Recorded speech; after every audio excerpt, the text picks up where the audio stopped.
सबसे पहले आप मेरा परिचय जानिए। मेरा नाम प्रशांत किशोर है। हम वही प्रशांत किशोर हैं जिसने 2014 में नरेंद्र मोदी का अभियान इस देश में चलाया है। हमने मोदी को बनाया नहीं है, कोई किसी को बना नहीं सकता है, लेकिन मोदी जी के वहां पहुंचने में जरूर हमने कंधा लगाया है। उस नजरिए से अगर आप भाजपा के विचारधारा के विरोधी हैं या मुसलमान होने के नाते आप ऐसा समझते हैं कि जिस शख्स ने नरेंद्र मोदी की मदद की है उसके साथ कैसे चले, उस पर भरोसा कैसे करें, तो ये बिल्कुल आपकी वाजिब वजह है। आपको हमारे साथ नहीं चलना चाहिए, हम पर भरोसा नहीं करना चाहिए।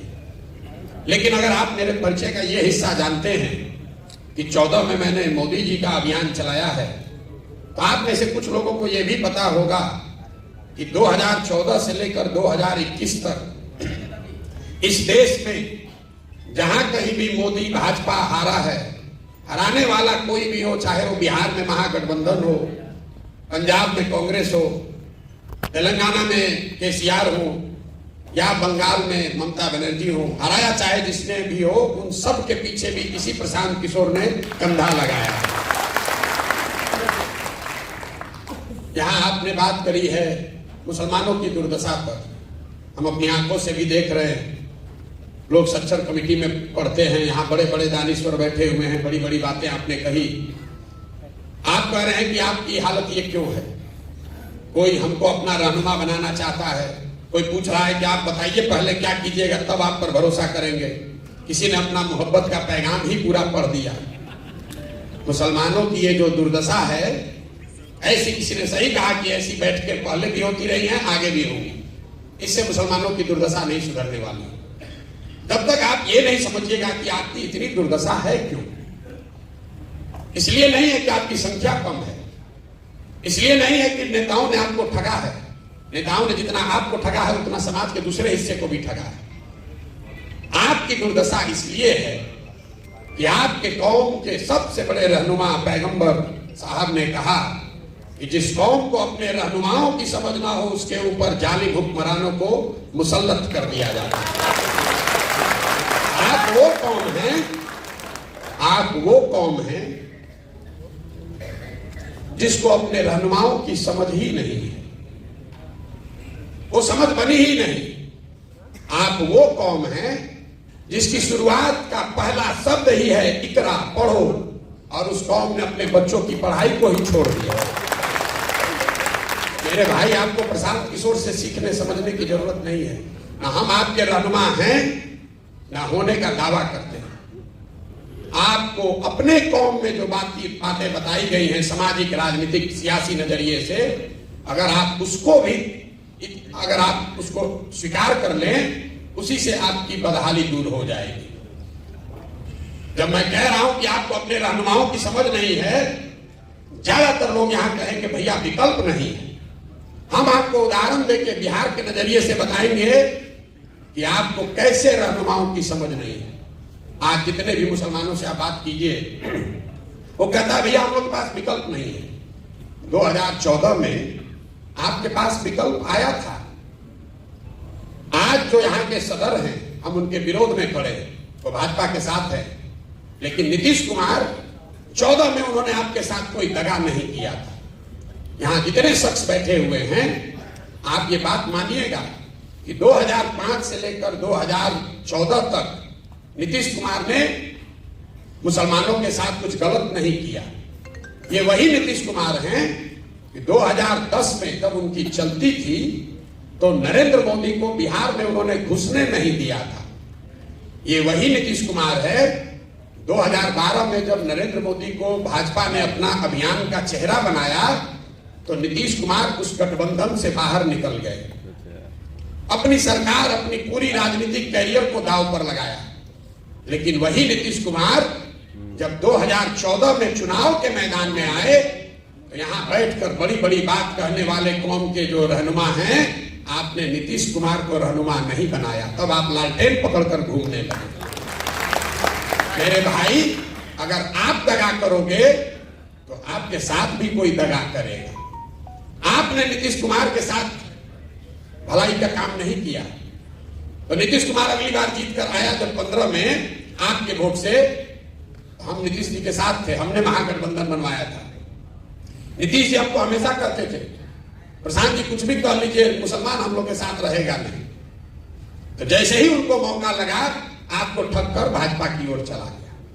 लेकिन मुसलमानों की राजनीतिक सलाहियत को आप देखिए, वही नीतीश कुमार अभी 1.5-2 साल पहले फिर भाजपा को छोड़कर महागठबंधन में आ गए, इंडिया अलायंस बनाए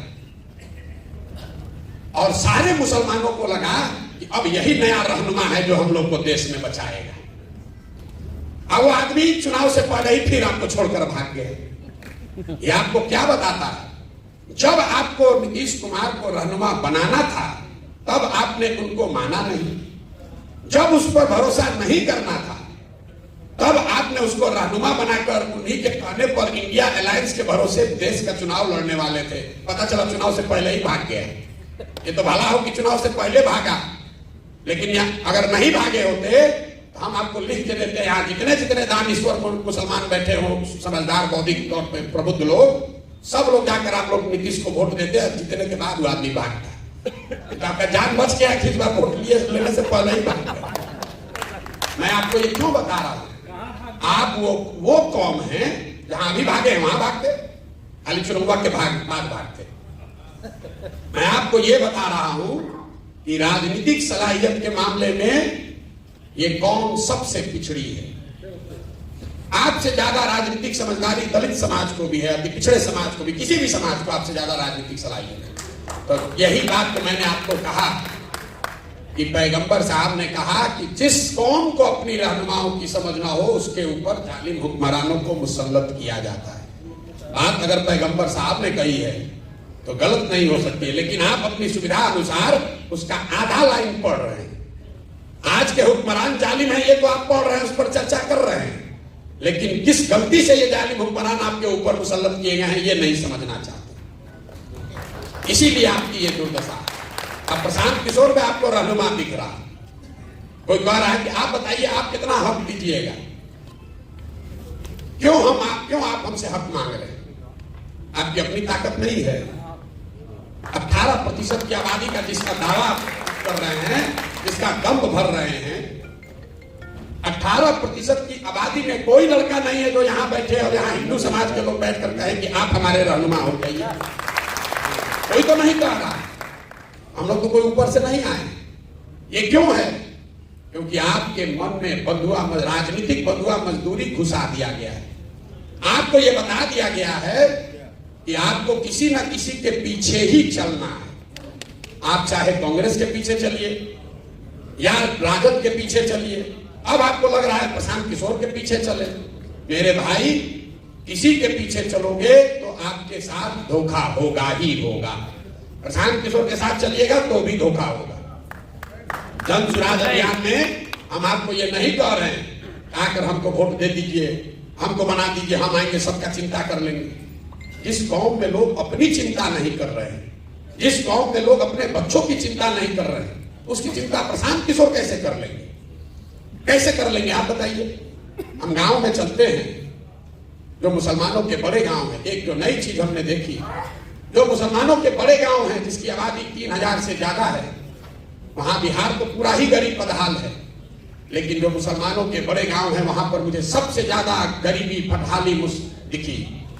मुझे बाद में जब कुछ महीने चल लिया तो मैंने इस बात को गौर किया कि भाई ऐसा कैसे कि जो बड़े मुसलमानों के गांव हैं उनकी हालात मिक्स आबादी वाले मुसलमानों के गांव से या मुसलमानों के छोटे गांव के मुकाबले ज्यादा खराब है। ऐसा क्यों है? ऐसा इसलिए है, जब हमने उसका अध्ययन कराया तो ये पाया कि जो मुसलमानों के 3000 से ज्यादा आबादी वाले गांव हैं उनको सियासी तौर पर, राजनीतिक तौर पर चिन्हित कर लिया गया है। तो जब कोई जदयू का, भाजपा का विधायक जीत कर आता है तो निश्चित करता है कि उस गांव की ओर मुंह भी न करे, वहां जाए भी ना, वहां काम भी न करे। लेकिन अगर वहां कोई आरजेडी का जीत कर आ गया, कांग्रेस का जीत कर आ गया, तो कहता है ये तो 3000 वोट अपने हाथ में है, ये जाएगा कहां, बगल के गांव में काम करा। जो मुसलमानों के बड़े गांव हैं उनकी हालात, अगर हमारी बात पर आपको भरोसा नहीं है तो यहां पर जितने लोग बैठे हुए हैं आप चंपारण में चलिए, बिना आंकड़ा देखे हुए चंपारण में सबसे पिछड़ा अगर कोई प्रखंड है तो मझौलिया प्रखंड है, क्योंकि वहां मुसलमानों की आबादी सबसे ज्यादा है। आप सीतामढ़ी चलिए, वहां का सबसे पिछड़ा प्रखंड अगर कोई है तो बरगेनिया है, क्योंकि वहां 1 लाख से ज्यादा मुसलमान है। दरभंगा में, मधुबनी में, बिना आंख बंद करके इसी जिले का जो सबसे पिछड़ा प्रखंड है उस पर उंगली डालिए, वहां पर मुसलमानों की संख्या सबसे ज्यादा होगी। और आपको दिख ही नहीं रहा है, आप वोट दिए जा रहे हैं, 30-40 साल से वोट दिए जा रहे हैं। लोग कोई किसी को वोट क्यों देता है? वोट देने के 3 ही कारण है। आप वोट देते हैं अपना और अपने बच्चों के विकास के लिए, दूसरा आप वोट देते हैं अपनी राजनीतिक भागीदारी के लिए, तीसरा आप वोट देते हैं अपने राजनीतिक विरोधी को हराने के लिए। आप प्रशांत किशोर धनसुराज को छोड़िए, पिछले 30-35 साल से आप जो कर रहे हैं उसको जरा इन 3 कसौटियों पर कस कर देखिए। यहां बैठा हुआ कोई मुसलमान नहीं कह सकता है कि 30 साल से राजद को, लालटेन को वोट देने से आपके बच्चों का विकास हुआ, कोई नहीं कह सकता है। अभी एक एमएलए साहब ने कहा लालू जी के राज में आवाज मिली, बिल्कुल मिली। वो सिर्फ मुसलमानों को नहीं मिली, जितने सामाजिक तौर पर गरीब और पिछड़ा है सबको मिला। उसके लिए लालू जी का सम्मान होना चाहिए। हम रोज मन से कहते हैं मुसलमानों के भी गांव में, हिंदुओं के भी गांव में, लेकिन लालू जी ने जिन वर्गों को आवाज दी उनके बच्चों को पढ़ाई की व्यवस्था नहीं कराई। लालू जी ने जिन वर्गों को आवाज दी उनको कभी जमीन नहीं दिया। यहां बिहार में भूमि सुधार नहीं लागू किया। लालू जी ने जिनको आवाज दी उनको पैसा पूंजी इनका व्यवस्था नहीं कराया। नतीजा क्या हुआ? आप भीड़ में लालू जी की आवाज बन के रह गए, आपके बच्चों को पढ़ाई रोजगार नहीं हुआ। तो जो काम उन्होंने किया है उसके लिए सम्मान होना चाहिए, लेकिन जो काम नहीं किया उसका भी विवेचना होना चाहिए। आप 30 वर्ष से लालू जी को वोट देते हैं, आंख बंद करके देते हैं, आप कुछ भी दावा कर ले, सब जानता है। आपको विकास नहीं मिला। मुसलमान कहता है भैया इससे कोई बात नहीं, चलिए कम से कम लगता है कि हम लोग का अपना दल है, भागीदारी हमको है। आप अपने भागीदारी का आलम देखिए। बिहार में जनसंख्या के हिसाब से आपके 40 एमएलए होने चाहिए, हैं 19। ये कोई चिंता का कारण नहीं है मेरी नजर से। ज्यादातर लोग कहेगा भैया हम लोग को टिकट नहीं मिलता इसलिए हम लोग का विधायक कम है। ज्यादातर लोग उसी नजरिए से इस बात का विवेचना करते हैं। मेरे लिए चिंता का कारण नहीं है कि एमएलए 19 है। चिंता का कारण यह है कि आबादी के हिसाब से आपके 1650 मुखिया होने चाहिए। बिहार में 1200 से कम मुखिया मुसलमान है। आबादी के हिसाब से 27,500 आपका वार्ड सदस्य होना चाहिए। बिहार में 11,000 से कम वार्ड सदस्य मुसलमान है। उसके लिए आपको किसी लालू यादव की, प्रशांत किशोर की जरूरत नहीं है। मुखिया का चुनाव लड़ने के लिए, वार्ड सदस्य का चुनाव लड़ने के लिए किसी दल की जरूरत नहीं है। ये क्या दिखाता है? ये दिखाता है कि आपके मन में वो राजनीतिक जो बंधुआ मजदूरी, आपका आत्मविश्वास खींच लिया गया है। आपके और आपके समाज से बच्चे जो हैं वो राजनीति में आ ही नहीं रहे हैं। तो जब आप राजनीति में आ ही नहीं रहे हैं तो आपके हक की चिंता होगी कैसे? जब आपके बच्चे वार्ड सदस्य नहीं बन रहे हैं, आपके बच्चे मुखिया नहीं बन रहे हैं, जिला पार्षद प्रमुख नहीं बन रहे हैं, तो एक दिन में राज्यसभा में एमपी और मुख्यमंत्री कैसे बन जाएगा? समाज ने उसकी चिंता नहीं की। आप वो कौम हैं जो मदरसे चलाते हैं, यतीम खाने चलाते हैं, लेकिन यहां जितने लोग बैठे हुए हैं आप मुझे बताइए कोई मुसलमानों की ऐसी संस्था, कोई ऐसा प्रयास जहां आप अपने बच्चों को राजनीति सिखाते हैं? आपका मुकाबला है आरएसएस से, संघ से, जो हर दिन देश में 1 लाख से ज्यादा शाखा लगाता है। बच्चों को अभी से सिखा रहा है। उनकी विचारधारा सही हो या गलत, अपनी विचारधारा को बताने के लिए वो देश भर में 1 लाख शाखा लगा रहे हैं। और आप क्या कर रहे हैं? आप बैठ के इंतजार कर रहे हैं कि कोई गठबंधन आए, कोई रहनुमा आए तो हम लोग का तार दे। कैसे होगा रे भाई? आपके कौम में यह लिखा गया है कि बिना जद्दोजहद के जीवन में कुछ हासिल नहीं होता। सलाहियत के लिए, इल्म के लिए लोगों ने मुझे कहा कि उस जमाने में पैगंबर साहब ने कहा कि अगर चीन जाना है तो चीन भी जाओ। और आज तो आप अपने घर से निकलकर जद्दोजहद करने को नहीं तैयार है। आप सोच रहे हैं कि कोई तेजस्वी, कोई प्रशांत किशोर, कोई राहुल गांधी हमारा कौम को उतार दे, हमको आगे बढ़ा दे। कैसे संभव है? नहीं संभव है। अब आप कहिएगा कि भैया हमारी तो संख्या नहीं है, हमारी संख्या नहीं है, हम कैसे चुनाव जीतेंगे? धनसुराज वही आपको फॉर्मूला दे रहा है। हम आपको यहाँ फॉर्मूला बताते हैं, रोज कैमरे पर भी कहते हैं। आपको लग रहा है कि किसके साथ गठजोड़ बनाए? कौन सा राजनीतिक समीकरण बनाएंगे हम चुनाव जीतेंगे, कि भैया हम लोग खड़े हो जाए तो किसके साथ चलेंगे हम लोग चुनाव जीतेंगे। हम आपको उसका फॉर्मूला बता रहे हैं। आपको यह बताया जाता है कि अब कोई हिंदू बचा ही नहीं है जो भाजपाई नहीं है, सब हिंदू भाजपाई हो गया। MY समीकरण किसी शख्स ने बताया, MY समीकरण है, लेकिन उसका ऑर्डर बदल गया, YM हो गया। जहां Y खड़ा होता है वहां पूरी मुस्तैदी और ईमानदारी से आप वोट देते हैं। जैसे ही M खड़ा हुआ, आधे से ज्यादा Y समाज के लोग आपको वोट नहीं देते। ताली मत बजाइए, अभी सुन लीजिए पूरी बात। बहुत लोगों को लगेगा कि हम यादवों के खिलाफ बोल रहे हैं ना। ये समीकरण अगर आप ब्राह्मण के साथ बना लीजिए, दलित के साथ बनाइए, पिछड़े के साथ, कुशवाहा के साथ, जिसके साथ भी बनाइएगा, सबके साथ यही होगा। क्यों होगा उसको समझिए। ऐसा नहीं है कि यादव समाज के लोग आपको धोखा दे रहे हैं, ये आपका भ्रम है। भाजपा को पूरे देश में 36 से 37% वोट मिलता है। इस बात को ध्यान से समझिए। देश में 80% हिंदू रहते हैं, मुसलमानों ने भाजपा को तो वोट दिया नहीं है। अगर 80% हिंदू के समाज में भाजपा को 36-37% वोट मिलता है, तो इसका मतलब है कि करीब करीब आधे हिंदू भाजपा को वोट दे रहे हैं। आधा हिंदू भाजपा को वोट दे रहा है। 80 में आधा देगा तो 40% हुआ, उससे थोड़ा कम ही, क्योंकि भाजपा पूरे देश के हर सीट पे नहीं लड़ती है। तो जिन सीटों पे वो लड़ते हैं वहां आधा हिंदू उनको वोट देता है। उस जो हिंदू भाजपा को वोट दे रहा है उसमें यादव भी है, उसमें ब्राह्मण भी है, उसमें राजपूत भी है, दलित भी है, पिछड़ा भी है, सारे जाति के लोग हैं। करीब करीब आधा, थोड़ा कम या ज्यादा। लेकिन इसी आंकड़े में आगे का रास्ता भी छिपा हुआ है। आधा हिंदू अभी भी इस देश में ऐसा है जो भाजपा को वोट नहीं देता है। आपको सिर्फ इतना ही पहचानना है कि कौन हिंदू है जो भाजपा को वोट नहीं दे रहा है। आप उसको यादव के नजर से देख रहे हैं, ब्राह्मण के नजर से देख रहे हैं, कुशवाहा के नजर से देख रहे हैं। हम उसको कह रहे हैं कि नहीं, उसको विचारधारा के हिसाब से देखो। क्यों? यादव आधा आपके खिलाफ क्यों वोट देता है? इसलिए देता है कि वो विचारधारा के आधार पर भाजपा के साथ है। तो जब वो खड़ा होता है तब तो आप उसको वोट देते हैं, लेकिन जब आप खड़े होते हैं तो हिंदू मुस्लिम के आधार पर आधा आदमी वोट दे देता है भाजपा को। इसी में आपका आगे का रास्ता छिपा हुआ है। 4 विचारधारा के मानने वाले हिंदू, वो चाहे किसी जाति के हो, वो आज भी भाजपा से इत्तेफाक नहीं रखते हैं, भाजपा को वोट नहीं देते हैं। जो गांधी के विचारधारा को मानने वाला हिंदू है वो आज की भाजपा के साथ नहीं चल रहा है। जो बाबा साहब अंबेडकर को मानने वाला हिंदू है वो भी हिंदू आज भाजपा के साथ पूरी तरीके से नहीं है। जो कम्युनिस्ट विचारधारा के मानने वाले हिंदू हैं वो भी लोग भाजपा के साथ नहीं हैं। और जो समाजवाद के लोहिया जयप्रकाश को मानने वाले लोग हैं वो भी भाजपा के साथ नहीं है। तो आपको करना बस इतना है कि विचारधारा के आधार पर जो चार विचारधारा के मानने वाले हिंदू हैं, जो कि आधा हिंदू समाज है, उनके साथ अगर 20% मुसलमान सामाजिक राजनीतिक गठजोड़ बना ले तो 40 और 20 आप हुए 60 और भाजपा हुई 40। यही जन स्वराज के राजनीतिक सोच का आधार है, जो डेटा पर आधारित है, अनुभव पर आधारित है। इसको हमने 10 राज्यों में करके दिखाया है।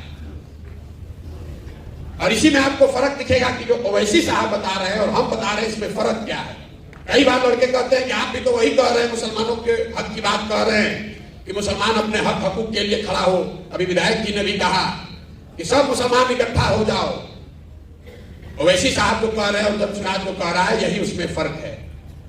हम मुसलमानों को इकट्ठा होने के लिए नहीं कह रहे हैं, हम ये कह रहे हैं कि मुसलमानों को उन हिंदुओं के साथ इकट्ठा होना है जो विचारधारा के आधार पर भाजपा के खिलाफ है।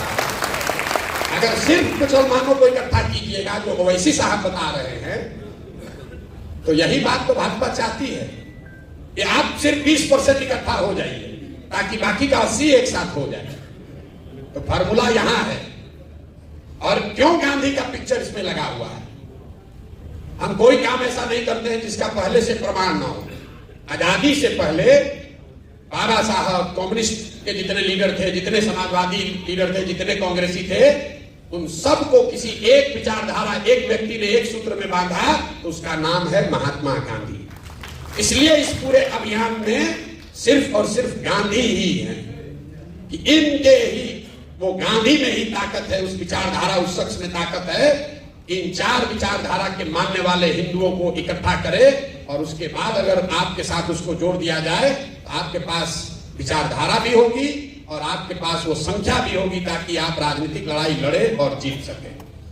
यही पूरा प्रयास है। एक शब्द में, जन सुराज आजादी से पहले महात्मा गांधी की जो कांग्रेस थी उसको पुनर्जीवित करने का अभियान है।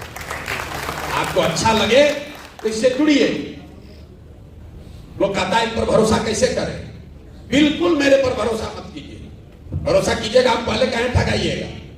हम पर बिल्कुल भरोसा मत कीजिए। भरोसा आपको अपने आप पर करना है, हम पर भरोसा नहीं करना। हमने कहा, किसी ने भी कहा भागीदारी की बात, तो आपके नजरिए से नहीं कहा, मुसलमानों के नजरिए से नहीं कहा। जन सुराज का जो संविधान बन रहा है उसमें इस बात को लिखा जा रहा है कि जिसकी जितनी संख्या है उसको उसके हिसाब से भागीदारी, हिस्सेदारी दी जाएगी। टिकट में नहीं, खाली दल बनाने वालों में, दल को चलाने वालों में, दल के जो नेता होंगे वो भी, और दल से जो टिकट पाएंगे वो भी, जो दल से मनोनीत सदस्य होंगे उसमें भी। सिर्फ मुसलमानों के लिए नहीं, सिर्फ मुसलमानों के लिए बात नहीं कर रहे। जो 5 बड़े सामाजिक वर्ग हैं, मुसलमान हैं, सामान्य कैटेगरी के लोग हैं, ओबीसी वर्ग है, ईबीसी वर्ग है और दलित, 5 बड़े समूह हैं। तो ये तय किया गया कि इनको बराबर की हिस्सेदारी दी जाए। तो जन सुराज का जो मुखिया बनेगा, पहले घोषित है कि प्रशांत किशोर उसके नेता नहीं हो सकते। हम ना उसमें कभी आज नेता है ना आगे नेता होंगे, लेकिन जो मुखिया इसका बनेगा इसी 5 वर्ग में से एक बार एक आदमी कोई बनेगा। अगर एक बार दलित समाज का नेता बना तो अगली बार जो बाकी के 4 बच गए उनमें से बनेगा। तो 5 बार में एक टर्म मुसलमानों का भी होगा। ना आपको आपकी आबादी से ज्यादा, ना आपको आपकी आबादी से कम। यहां बिहार में करीब करीब 65 विधानसभा ऐसी है जहां 50,000 से ज्यादा मुसलमान हैं और वहां ज्यादातर 2/3 से ज्यादा उन सीटों पर हिंदू विधायक जीत कर आए हुए। वो क्यों आए हुए? कोई हम आकर थोड़ी ना आपका वोट काट लिए। ऐसा नहीं है कि हम आपका वोट काट लिए। मैं आपको उदाहरण के तौर पे बताता हूं। यहां कोई मधुबनी का कोई बैठा होगा, मधुबनी शहरी क्षेत्र में कितने मुसलमानों का वोट है? 1,10,000। वहां पर वैश्य समाज के 9,000 लोग रहते हैं। आरजेडी ने वैश्य समाज के किसी व्यक्ति को वहां टिकट दिया। वैश्यों में कम से कम 50% लोगों ने तो हिंदू होने के नाम पर भाजपा को वोट दिया ही होगा। वहां पर आप कहिए हमारे पास विकल्प नहीं था। मधुबनी में अब्दुल्ला साहब हैं जो अभी डिप्टी मेयर है ना, अमानुल्लाह साहब जो वहां पर डिप्टी मेयर है। वो चुनाव में खड़े हुए इंडिपेंडेंट कैंडिडेट के तौर पर और 1,10,000 मुसलमानों की आबादी वाले मधुबनी में उनको 8,000 या 9,000 वोट आया। अब आप बताइए कि जब आप अपने हक के लिए नहीं खड़े हो रहे तो कौन आपको हक ला कर दे देगा? वहां पर तो सिर्फ अपने ही बल पर आप जिता कर ला। ढाका में 60% मुसलमान है, वहां पर जीतकर कौन आए हैं? पवन जायसवाल वहां पर विधायक है। परिहार में, सुरसंड में हम आपको 100 ऐसे एग्जाम्पल गिना देंगे। आप हम पर भरोसा मत कीजिए, आप अपने आप पर भरोसा कीजिए। आपके समाज से जो लोग आकर लड़ रहे हैं, जन सुराज के बैनर से लड़ रहे हैं, उनकी मदद कीजिए। हम आपकी आबादी के हिसाब से जन सुराज तो लड़ाएगा ही लड़ाएगा मुसलमानों को, उसमें कहीं कोई आपको पैरवी की जरूरत नहीं है, इस मजलिस की जरूरत नहीं है। आप वोट दीजिए चाहे मत दीजिए, और ये आप ही के लिए नहीं है। आप तो शायद हमको दे ना दे, बहुत लोग आके हमको कहता है भैया यादव तो वोट नहीं देगा। हम आपको मन से कह रहे हैं अगर 15% यादव है तो 15% जन सुराज में यादव समाज के लोग भी लड़ेंगे। हम उसमें कोई गलती नहीं करेंगे। हमने ये भी कहा, अब आपको आगे बढ़ के कहते हैं, अगर आपको लगता है कि आरजेडी आपका रहनुमा है, एक बार उनको ये कह दीजिए, जहां पर भी आपके मुसलमान विधायक हैं अभी आरजेडी से, हम जन सुराज वहां से मुसलमान नहीं लड़ाएगा, ले लो, ये भी लिख के ले लो। हम आपका वोट नहीं बांटना चाहते हो, दे के दिखाएं जरा। आपको बात समझ में नहीं आई? हमने ये कहा कि हम तो 40 देंगे ही देंगे, 18% के हिसाब से 45। इसके अलावा अगर कहीं आपका विधायक है, आरजेडी रिपीट करती है, तो हम खुले मन से दावा कर रहे हैं हम वहां मुसलमान नहीं लड़ाएंगे। आपकी उनको दम नहीं है। अरे ये इनको दम नहीं है। आप मेरे भाई किरासन तेल हैं, आप किरासन तेल हैं, बुरा नहीं मानिएगा। जल आप रहे हैं, रोशनी कहीं और हो रही है। जल आप रहे हैं, रोशनी कहीं और हो रही है। तो एक बार अपने और अपने बच्चों के लिए सजग होइए, अपने बच्चों के लिए सजग होइए। कोई प्रशांत किशोर आपके और आपके समाज की तकदीर नहीं बदल सकता है। मौलाना आजाद पंडित नेहरू के कांग्रेस में नहीं थे। मौलाना आजाद उस कांग्रेस में थे जिसमें पंडित नेहरू भी थे। मुसलमानों को ये पीछे चलने की आदत लग गई है। अब कह रहे हैं प्रशांत किशोर के पीछे चलेंगे, हमारा पीछे चल के क्या कीजिएगा। और आप कहते हैं कि हमारा वोट बैंक की तरह इस्तेमाल होता है। इस्तेमाल इसलिए होता है कि आपकी वही मानसिकता है। आप हमसे आए हैं सौदा करने कि हमको टिकट दीजिए, हम आपको वोट देंगे। हम आपको कह रहे हैं हम आपको वोट आपका हमको नहीं चाहिए, आप टिकट ले लीजिए, आप वोट जाके लालटेन को एक बार और दे दीजिए। लेकिन जीतेगा जनसुराज ही।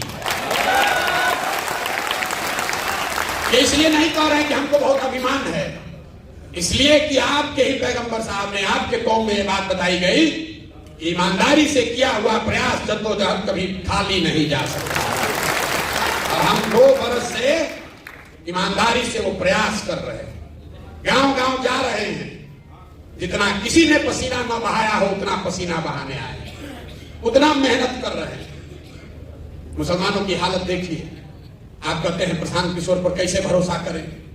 अरे इतना बड़ा अभियान चला रहा है, कितना पैसा खर्चा होता है, जरूर भाजपा वाला पैसा इसको दे रहा है। देखिए मुसलमानों की दशा, आप अपनी दशा देखिए मेरे भाई। आप ये कह रहे हैं कि भाई इतना बड़ा अभियान चला रहा है, जरूर भाजपा वाला पैसा दे रहा होगा। मेरे भाई आप 30 वर्ष से राजद को वोट देते हैं। यहां बैठा हुआ कोई आदमी कभी नहीं पूछा कि राजद को पैसा कौन देता है। राजद को पैसा इसी बिहार से आता है, क्योंकि बिहार के बाहर को पार्टी है नहीं। आपके हमारे बच्चों का जो हक लूट कर ये लोग ले जाते हैं, उसी पैसे से राजनीति उनकी होती है। आपने आज तक ये उनसे सवाल नहीं पूछा। और प्रशांत किशोर के कंधे लगाने से, प्रशांत किशोर का कंधा लगाने से, हमारी मदद से आज 6 राज्यों में लोग मुख्यमंत्री हैं। हमको अभियान चलाने के लिए, टेंट तंबू चलाने के लिए पैसा नहीं मिलेगा। आपके पास आधा राज्य है, बिहार जैसा गरीब राज्य है, तो लूट के आप राजनीति कर सकते हैं। और हमारा बनाया हुआ 6 राज्य में सरकार, हमको पैसे नहीं मिलेगा। लेकिन मुसलमानों को देखिए, हम मजबूती से प्रयास कर रहे हैं, ईमानदारी से प्रयास कर रहे हैं। तो मुसलमान कहता है कैसे भरोसा करें, जरूर भाजपा वाला होगा पीछे। अगर हम ईमानदारी से प्रयास नहीं करते, इतना बड़ा प्रयास नहीं करते, किसी से गठबंधन करके 10-20 सीट लड़ते, तो कहते ना आदमी तो बहुत होशियार है, मजबूती से लड़िए नहीं रहा, वोट देंगे तो वोट में बट जाएगा। मेरे भाई आपका अविश्वास हम पर नहीं है, ये आपका खुद पर से भरोसा उठ गया है। आपका खुद पर से भरोसा, और यही आरजेडी ने आपका नुकसान किया। आपका नुकसान आरजेडी ने यही किया है कि उसने आपके मन में बैठा दिया कि बिना हमारे साथ के तुम्हारा एग्जिस्टेंस नहीं है। मुसलमान खड़ा होकर कहता है कि हम अल्लाह को छोड़कर किसी से नहीं डरते, और हम आपकी हर बैठक में, मुसलमानों की बैठक में आपके मुंह पर कहते हैं कि आपसे डरा हुआ कौन कोई है नहीं। भाजपा का डर दिखाइए, भाजपा का डर दिखाइए। और ये वो कौम है जो अपने बच्चों का हक लूट कर ले गए लोगों को भी भाजपा के डर से वोट देने को तैयार है। कैसे भला होगा? अरे भाई, कम से कम जो बात आपके कौम में बताई गई है उसको तो ध्यान में रखो। प्रशांत किशोर से क्यों सीखने आए? हम लोग तो निमित्त मात्र हैं, हम लोग तो निमित्त मात्र हैं, कुछ प्रयास कर रहे हैं। आपको अच्छा लगे तो जुड़िए, हमें आपका वोट नहीं चाहिए। मैं कहता हूं, और हर बार मुसलमान कुछ साथी उठकर कहते हैं भैया ऐसा काहे कर रहे हैं, हम लोग आपके साथ हैं। बहुत सारे साथी हम लोग के साथ जुड़े हुए हैं। मैं आपको मन से कह रहा हूं, हमको वोट नहीं चाहिए आपका, मुझे आपकी दुआ चाहिए, मुझे आपकी दुआ चाहिए। और आपके वो बच्चे चाहिए जो राजनीति में आना चाहते हैं। आप अपने गांव से, पंचायत से उन बच्चों को हमारे पास भेजिए जिनमें राजनीतिक सलाहियत, जिनका जज्बा है, जो राजनीति आकर करना चाहते हैं, जो वार्ड सदस्य बनना चाहता है, मुखिया बनना चाहता है, पंचायत समिति बनना चाहता है, उसके पास पैसा नहीं है, उसको कोई सिखाने वाला नहीं है, उन बच्चों को हमारे पास भेजिए।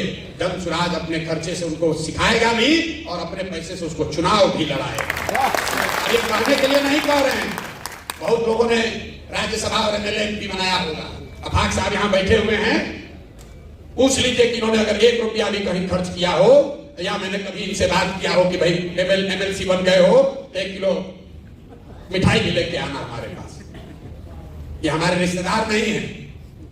और जहां से जीत कर आए हैं वहां पर 30 वर्ष से एमएलसी ब्राह्मण समाज के एक व्यक्ति थे, केदार पांडे जी। और उस क्षेत्र में एक तो नहीं, भाजपा का 5 एमपी है, 5 एमपी। लोगों ने कहा भैया अगर मुसलमान को लड़ाइएगा तो पूरा पोलराइज हो जाएगा, पूरा पोलराइज हो जाएगा। वहां 800 से 900 मुसलमान शिक्षक है, 4500 वोट इनको आया है। लेकिन उससे मजे के बाद सुनिए, 5 एमपी वाले भाजपा को 650 वोट आया। ये जन स्वराज की ताकत है, ये जन स्वराज के विचार की ताकत है। तो आपको ये तय करना है, आप अगर अपना कंधा लगाएंगे तो निश्चित तौर पर ये लड़ाई थोड़ी हमारे लिए आसान हो जाएगी। लेकिन अगर आप ये कंधा नहीं भी लगाते हैं तो हमें आपसे कोई शिकवा शिकायत नहीं। हमको आपका सर्टिफिकेट भी नहीं चाहिए कि हम ए टीम है कि बी टीम है। देखिए मुसलमानों की आपकी सोच, आप लोग 5 टाइम नमाज पढ़ते हैं, ईमान की बात करते हैं। मुसलमानों की कौम पर पिछले 15-20 सालों में सबसे बड़ा संकट कब आया? वो संकट तब, एक ऐसा संकट जिसमें आपके घरों की महिलाएं, आपके बच्चे निकले, बूढ़े लोग निकले धरने पर बैठे। वो संकट तब आया जब सीए एनआरसी इस देश में कानून बनाया गया। जब सीए एनआरसी यहां लागू किया जा रहा था, पूरे देश में मुसलमान लड़ रहे थे। सीए एनआरसी पर को कैसे रोका गया? सीए एनआरसी रुका 2 मई 2021 को। तारीख नोट कर लीजिए, जाकर घर पर फिर से इसका अध्ययन कर लीजिएगा। 2 मई 2021 को जिस दिन भाजपा को बंगाल में शिकस्त दी गई, उस दिन सीए एनआरसी का हंगामा रुका। तो ईमान की बात करने वाले मुसलमान एक बार जरा याद करके, 2 मई को रिजल्ट आया भैया, 3 मई को अरे हमको मालूम है, थोड़ा हम बता रहे हैं। 2 मई, चलिए 3 मई मान लीजिए भाई। हम दूसरी बात कर रहे हैं। आप ईमान की बात करने वाले लोग जरा याद कीजिए कि जब बंगाल में लड़ाई लगी, आपको आडवाणी जी का रथ रोकना याद है? ये नहीं याद है कि बंगाल में जब लड़ाई लगी तो कौन रहनुमा आपकी मदद करने के लिए खड़ा हुआ? दीदी के अपने लोग आधे से ज्यादा पार्टी वाले छोड़कर भाजपा के डर से भाजपा में भाग गए। तब लालू यादव नहीं गए थे बंगाल, राहुल गांधी अलग से चुनाव लड़ रहे थे, तब वहां पर वोट कटवा थे। अखिलेश यादव वहां नहीं गए थे। जब दीदी के साथ कोई नहीं खड़ा हुआ, पूरे देश में लोगों ने कहा कि भाजपा वहां जीत कर आ रही है 200 सीट। यही प्रशांत किशोर ने कहा था कि अगर भाजपा को 100 के नीचे नहीं रोके तो जीवन में संन्यास ले लेंगे। बोले नहीं, 2 बरस वहां, जैसे यहाँ गांव गांव घूम रहे हैं, 2 बरस खून पसीना लगाकर वहां मेहनत किया। और जिस भाजपा को लग रहा था कि बंगाल स्वीप कर देगी, वहां पर उनको हमने 77 पर रोका। तो हम हो गए भाजपा के बी टीम। और आप घर में बैठ के कमेंट्री कर रहे थे, तो आप दीजिएगा हमको सर्टिफिकेट। हमको ना चाहिए रे भाई, हमको आपसे सर्टिफिकेट नहीं चाहिए। जब हम लोग गांव में चलते हैं, मुस्लिम महिलाएं मिली कई जगह, लोग कहते हैं भैया देखते हैं सड़क कितना खराब है, अगर प्रसव की पीड़ा हो जाए तो अस्पताल पहुंचने में आधा जाम निकल जाता है। नाली गली की हालत आप किसी भी बड़े मुसलमान गांव में जाकर देख लीजिए, क्या दुर्दशा है। अस्पताल स्कूल की तो बात ही मत कीजिए। जब बहुत लोगों से सुन लेते हैं तो मैं उनसे पूछता हूं कि अभी 1.5 बरस तक सड़क के मंत्री कौन थे? तेजस्वी यादव। नाली गली ग्रामीण कार्य मंत्री कौन थे? तेजस्वी यादव। अस्पताल का मंत्री कौन था? तेजस्वी यादव। शिक्षा का मंत्री कौन है? चंद्रशेखर यादव, वो भी लालटेन की। किसने रोका था उनको 1.5 बरस में आपके गांव में सड़क बनाने से? ये बता दो। और अगर उन्होंने नहीं बनाया, ये उनकी गलती नहीं है। गलती ये है कि उन्होंने नहीं बनाया, इसके बावजूद आपने सबने जाकर फिर उसी लालटेन को वोट दबाया। आपको अपने महिलाओं की, बच्चों की चिंता नहीं है। भाजपा के डर से जाकर लालटेन का बदुआ मजदूरी कर रहे हैं और सोच रहे हैं कि कोई आकर हम लोग को सुधार देगा। नहीं सुधरेगा। जब आप खड़े होंगे, आप सजग होंगे तो सुधरेगा। जन स्वराज से आपको क्या मिल सकता है? भागीदारी जब मिलेगी तब मिलेगी, छोड़िए वो सब बात। एक चीज आप आजमा कर देख लीजिए, जन सुराज से आपकी राजनीतिक बंधुआ मजदूरी खत्म होगी। हम आपको कुछ दे ना दें, जो लोग आपको बंधुआ मजदूर की तरह अभी तक ट्रीट कर रहे थे, अब कल से आपको पूछने लगेंगे। अगर हमारी बात पर भरोसा नहीं है, यहां पर अभी जाने से पहले एक हमारे साथ सेल्फी ले लीजिएगा और उसको खाली फेसबुक पर डाल दीजिए, और आरजेडी का ब्लॉक से लेके और जिला तक फोन करेगा, अरे काहे नाराज है भाई, काहे गए थे धनसुराज, कि प्रशांत किशोर से काहे मिलने गए थे। और कुछ हो चाहे नहीं, जब व्यवस्था बनेगी, जब चुनाव जीतेंगे, आपके लिए करेंगे नहीं करेंगे तो भविष्य की बात है। जन सुराज आपकी वो राजनीतिक बंधुआ मजदूरी खत्म कर रहा है, क्योंकि कोई आपको ये नहीं कह सकता है कि हमको नहीं दोगे तो जाओगे कहां। मुसलमान खड़ा होकर कह सकता है कि हमारा काम करो, नहीं करोगे तो जन सुराज में चले जाएंगे। ये कहना तो शुरू करो भाई, आपका इसी से सबसे बड़ा फायदा होगा। आप वोट देते रहिए आरजेडी को, कोई दिक्कत नहीं है, लेकिन ये कहिए तो कि भाई ना करोगे तो जन सुराज में चले जाएंगे। आप आधा कष्ट तो उसी से दूर हो जाएगा आपका। ये बात मान लीजिए, आपका आधा कष्ट न दूर हो जाए, जो विधायक आपको 2 बड़ी से फोन नहीं किया होगा, आज के बैठक के बाद आपको फोन करेगा, लिख करेगा ही करेगा। काहे भाई, काहे नाराज हो? जो लोग हमसे जुड़े हैं सबके पास फोन आता है कि नहीं आता है? जो लोग जुड़े हैं बताइए। और जो चिट्ठी निकला है आरजेडी का, वही किरासन तेल जो लीक होना शुरू हुआ है लालटेन से, उसी की घबराहट है। सबसे ज्यादा जनसुराज में तो भाजपा का लोग ज्वाइन किया, आपको ये भी बता देते हैं।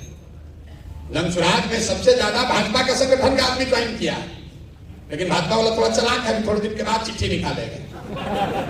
लेकिन लालटेन वाले देख रहे, अरे बाप रे, किरासन तेल सब निकला, अरे तो सब मुसलमान यहाँ छोड़ के भागने लगा। क्योंकि 30 वर्ष से आपको विकल्प के अभाव में बंधुआ मजदूरी आपसे कराई गई है, उससे निकलिए। वोट जाकर आरजेडी को देना है, उसी को दीजिए, लेकिन कम से कम अपने सम्मान के लिए, अपने अधिकार के लिए बोलना तो शुरू कीजिए कि भाई तुम नहीं करोगे तो विकल्प बना लेंगे। आप देखिएगा, उसी से आपका बहुत फायदा होगा। उससे जीवन नहीं बदलेगा, लेकिन कुछ ना कुछ सुधार आपको दिखने लगेगा। यही बात आपको बताने आए हैं। ठीक लगे तो जुड़िए, न ठीक लगे तो जिसकी बंधुआ मजदूरी कर रहे हैं करते रहिए। जैसा मैंने आपको पहले कहा, जीतेगा जनसुराज, और आपको चलना भी है जनसुराज ही, चलना भी आपको जनसुराज में है, क्योंकि सत्य की एक अपनी ताकत है। हमको कोई घबराहट ही नहीं है। हमको कहां घबराहट है? हमको कोई भाजपा से डील करना होता तब न सोचते कि मुसलमान को बरगला लें। हमने कहा मुसलमान साथियों को कि हम लोकसभा में कोई उम्मीदवार खड़ा नहीं करेंगे, और उस बात पर कायम रहेंगे। आपको चलना है जनसुराज में। फर्क बस इतना ही है कि अभी चलिएगा तो हमारी लड़ाई थोड़ी आसान हो जाएगी, नहीं चलिएगा तो जब जीत के आएंगे तो फिर आपको बुलाएंगे, और जो आप लड़ाई में मदद नहीं किए तो उसका हर्जाना भी वसूलेंगे।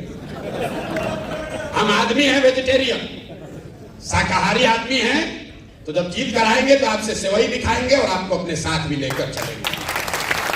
आप वोट के लिए हमारे साथ मत जुड़िए, वोट देने के लिए हमारे साथ मत जुड़िए, टिकट लेने के लिए मत जुड़िए। आप एक भी वोट नहीं देंगे तो भी जो 18% हक है वो आपको मिलेगा ही मिलेगा। उसके लिए अगर आप हमारे साथ बैठ कर ये एडवोकेसी कर रहे हैं तो हम इस जगह पर बैठने के लायक नहीं। अगर दलित समाज के लोग आकर हमसे अपना हक मांगे, अति पिछड़ा समाज के लोग कहे कि हमको 70 सीट दीजिए, तो फिर जनसुराज की व्यवस्था और दूसरे व्यवस्था में कोई फर्क नहीं है। ये आपको बिना मांगे मिलेगा। आप ये जलसा करके नहीं कहे थे कि आप अहमद को लड़ाइए, ये हमने तय किया था कि इनको लड़ाएंगे। तो वोट के लिए मत जुड़िए। अगर अपने बच्चों को राजनीति में लाना चाहते हैं, उनके लिए जगह बनाना चाहते हैं, अपने बच्चों का भविष्य सुधारना चाहते हैं, तो अपनी व्यवस्था बनाइए। आज तक लोगों ने आपकी मदद ली है, लोगों ने आपको ठगा है। एक बार इतनी समझदारी सलाहियत तो पैदा कीजिए कि आप हमारा मदद लेकर कुछ अपना आप में जिता लीजिए। अरे इतना सलाहियत तो कीजिए कि हमारी मदद से कम 1000-2000 बच्चों को राजनीति में पारंगत करा लीजिए, उनको चुनाव जिता लीजिए। अफाक अहमद जीते हैं, अगर मान लीजिए कल हम भाजपा में भाग जाएं, अफाक अहमद तो रहेंगे ना, एक नेता आपके बने ना समाज में, तो इतना सलाहियत तो कम से कम पैदा करो भाई। लोगों ने आपका इस्तेमाल किया है, अब आपके सामने अवसर है। आप इस व्यवस्था का, मेरी समझ का, सलाहियत का, संसाधन का फायदा उठाइए और अपने समाज के बच्चों को राजनीति में जोड़िए, तभी सुधार होगा, नहीं तो सुधार हो नहीं सकता है। आप सब आए, आपने हमारी बात सुनी। अब आप में से जिसका जिसका जो सवाल है आप सवाल कर सकते हैं। 1 2 4 हमें कोई घबराहट नहीं है। आप चाहिए हम 2 घंटा भी बैठ सकते हैं, सवाल आप कर सकते हैं। आपके सवालों का अपनी क्षमता के अनुसार मैं जवाब दूं। ये जरूरी नहीं है कि आपके सवाल के जवाब में हम आपको संतुष्ट कर दें, लेकिन हम ईमानदारी से जो समझते हैं वो आपको बताएंगे। बहुत बहुत धन्यवाद।